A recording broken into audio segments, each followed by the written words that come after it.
Hey everybody, welcome to Workforce Gaming. I'm Brad along with Doug. Hi. So, this is a topic that is a little bit different, and one of the things that we've been thinking about over the past couple days is teaching people how to play video games and kind of the knowledge that a video game assumes you have. So, hmm Doug ran into this a little bit because you recently bought your parents bought a PS4. Yeah. So I guess my dad kind of reached out to the kids and said, "Hey, I kind of want to play video games with you guys because we're kind of all spread over the U.S. And so we just like surprised my dad with a PS4, and but what's happened is like my dad really has not played games since I think PS1. He really likes Silent Hill series. He really likes Tomb Raider series. But now I need to show him, games have changed and now they have like right sticks and left sticks and stuff. So yeah, so basically, like, I want to talk about this, and me and Brad have like lightly talked about this stuff in the past. Is like teaching people who have not played games, like either at all or just haven't played games in a long time, and trying to teach them how to play games, and sort of realizing like these things that we kind of take for granted. That like, oh, of course I use the right stick to look, of course I do, of course I press X to jump, like why would I need to know that square is reload? I'll figure it out, guys, I know how to do that. But then when you actually start like teaching people, you realize that, man, some of these systems are actually really freaking complicated, but it's just sort of base knowledge that we have of like the language of video games, that I think kind of goes unappreciated. Yeah, and I Yeah. think a lot of times, as people who've played games for 20 plus years, Yeah. you have this prior knowledge, and you just go into a game and you go, all right, first person shooter, okay, left stick forward, right stick move around, X jump, square reload, trigger shoot. Let's do this. I can figure out the other little like specialization points as I go through this game, but looking at people who don't have that knowledge, there are people who are still just now picking up a PS4. Now, I would assume most of you listening, and us obviously, have that knowledge. So you kind of you almost don't even register the fact that there's a chance somebody hasn't done this before. Yeah. And Doug mentioned his dad. I have the same thing. My wife played video games kind of on and off, but never really got into them. So she'll sit down and play with me every now and then. And the most basic things that you would think, oh my god, just do this, it's mind blowing that like, oh my gosh, like I didn't wouldn't even have thought to do that. We were playing Rayman Legends a few months ago, and it was one of the hardest things for her to realize that when I jump to the right, I have to hold right and hit jump. Yeah. Just because that's one of those things that we just assume, okay, I'm running that way, I hit jump, like that's how video games work. When in her mind, X is jump. I just hit jump. I should be over there. Yeah, and I think, I mean, I don't, yeah, it's like, it's not to sound condescending. It's just like, oh, you know what? Like games they sort of have these basic assumptions. Like, okay, like you were saying, it's like, okay, I understand how a first person shooter works, or like a side scroller platformer works. Like I understand that plus pressing left and then pressing X is like, that's just how you do a platformer. Everybody knows that. It's like, you know what? People don't know that. I think it's interesting. I think it definitely gave me a better appreciation for tutorials than stuff that I usually used to shrug off and like, come on guys, Bloodborne doesn't need a tutorial. Like, damn, like Rayman Legends needs a tutorial. Like, Yeah, and I think that's the thing that you miss sometimes is, and again, like I don't think our goal is not to be condescending with this, but yeah, it's one of those things where when you really think about it, when you go into a video game, there is so much that the game assumes you know that yeah, it almost seems crazy for people who just haven't played video games to yeah, try and pick this up. And I think there's that delicate balance, and that's where a really good tutorial does come into play. yeah, But there's that delicate balance of going like, okay, I need to make this game so new people who've never touched a PlayStation 4 before, or never even touched a PlayStation 3 or PlayStation 2 or whatever, can get yeah, into this. And at the same time, going like, well, I've got people who this is their 100th PlayStation 4 game over the last 3 years. Like, I need them to be able to get into this and enjoy it and not bog them down in a tutorial. And I think a lot of times that gets overlooked. And I think we just yeah. go, God, I can't do this again. Yes. Oh my gosh, you're right. There is a light to my right. Oh, there's one to my left too. Great. Like, where it's like, okay, right, left, yep, I got it, yep, nope, I don't want to invert, cool. But like even those words like, do you want to invert the controls? If you were to put that in front of somebody who's never played a game before, be staring at the screen going, what the hell does that mean? I that was like actually that specifically is one of the things I really had to explain to my dad. Is he's like, I don't understand the controls. Like the controls aren't working for it. It's like, okay, have you tried inverting the y axis? He's like, what does the y axis mean? I was like, oh, well, clearly the y-axis is on the right stick, which is used for look, but that wasn't described to you in any way, shape, or form. By the way, you can Yeah. also invert the x-axis, which is different for depending on different games. But like, you just go through those motions so quickly in games. Like when you try to explain them, I think the thing I sort of realized, like as I explain this stuff, is like this is super obtuse. Like this does not make sense of what I'm telling him. That like there's no way he would know how to do this. One of the things that we had kind of tried to show him, because I think he actually did play through BioShock like a long time ago. I think that was like the first person shooter he might have completed. But I was like, here, you should try the Prey demo. It's kind of like BioShock. I think you might be interested in it. And he just was really struggling with it, and then he was like, and then I explained, it's like, oh, the trigger buttons are to attack, and he's like, the game never told me that. I was like, you know what? The game probably never told you that. And if it did, it was in like a really tiny font that just says right trigger is to, or like, R2 is R2. to do that. And like, yeah, I mean, even just the basic gameplay concept, besides that, it's like the controller has like 30 buttons. I think people like to talk about Super Nintendo games like they didn't need tutorials. Like they had 8 buttons, guys. Like within 10 seconds, you could figure out everything that controller was going to do for you. Yeah. But now it's just so freaking complicated. It has sort of given me an appreciation for tutorials and for making games for a larger audience. And I think there's this weird pushback from hardcore gamers or whatever that it's like, yeah, I don't need tutorials, I don't need this, I don't need that. It's like, why is this done? It's like, well, just because there are a lot more people trying to get into games, and I think that as we're talking, like I would love for there just be a game out there that teaches you how to play games. That almost seems, and as you were talking, yeah, I had that same thought of like, I wish there was just something that taught you the basics of games, almost like the Playroom on PlayStation 4, something like that, where it's just like, look, this whole thing is just developed for those of you just bought a PS4, you don't know what you're doing.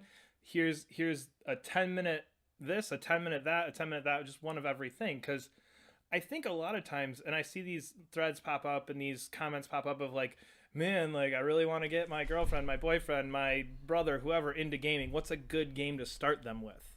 Yeah. And that was one of those things I thought with like my wife at one point. I was like, oh man, I gotta get her to. I'm gonna convince her that video games are cool. And I went through. I was like, oh well, she'd like Child of Light, she'd like Rocket League, and like even playing like a game like Rocket League was so like just like What do you mean I can look and drive and I need to? And it's one of those things where it's like, it's almost that you can't find a game for somebody to get into until you explain this prior knowledge, until they have this background of like, this is how you hold it. This is what button, traditionally this button does this, and traditionally this stick does this. Mm-hmm. And I think there almost needs to be more of a push to go, okay, the idea of casualization, I think, comes up a lot when people start to talk about this. But there's a reason for that at the same point. Now, obviously, you brought up Bloodborne. Bloodborne is not a game that I'm going to go like, hey, you haven't played games in 20 years. Come check out Bloodborne, because there's so much going on in it. But a game like Rayman, where it's like, okay, this is a great game to go, you know what? You haven't played very, very many games. We run next to each other. You kind of follow my lead. And I think there's some things that you could build into that. And again, I don't think anybody's going to complain too much about, oh, there's so much casualization of Rayman. Yeah. No, I don't disagree. I think it's kind of interesting because Rayman specifically actually has, I think we've talked about this before. Like we both kind of like games with sort of simplified controls and very expansive mechanics. And I'm sort of starting. Like I said, with other things like tutorials, I'm starting to appreciate that more. It's like it's like once somebody understands how to jump and how to punch in Rayman, you can complete that game. Like they like to play with that, but I think it's really neat that you can use very few game mechanics and sort of explore like really big ideas. I think Witness is another one that does a really good job of sort of using using essentially very simple mechanics to do very complex ideas. And I kind of want that like things to go that way, and I know there's this huge pushback against that. I mean, I want my Bloodborne to be my Bloodborne 2, better be Bloodborne 2. But do I mind that the new Call of Duty has a very extensive training mode, or do I mind that this tutorial in Tomb Raider went a little too long when I know that it's actually going to bring in a lot more people? Yeah. Well, and even you mentioned Call of Duty, and I think, what game was I playing? I think maybe it was Titanfall. Titanfall 2. I feel like almost a lot of these tutorials have shifted to these speed run things for first person shooter. It's like, oh, you got to complete the obstacle course, and that's supposed to teach you the controls. Yeah.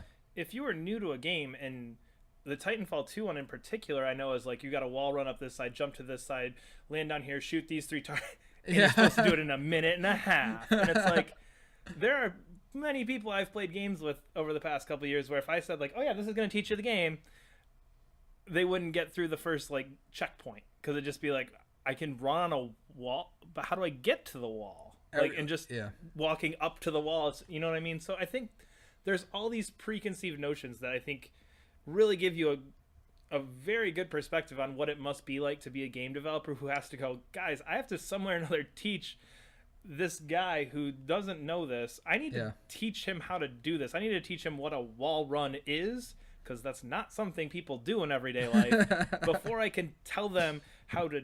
But before that, then they need to know how to jump, and then they also need to know how to sprint, and then I also need to be able to look around. There's 5 or 6 things that just go into that one mechanic, and from a game developer standpoint, that has to be intimidating, knowing that, yeah, you know, I know 95, maybe even 98% of my audience, this is a snap for, like, wall run on that wall, and they're like, what buttons jump?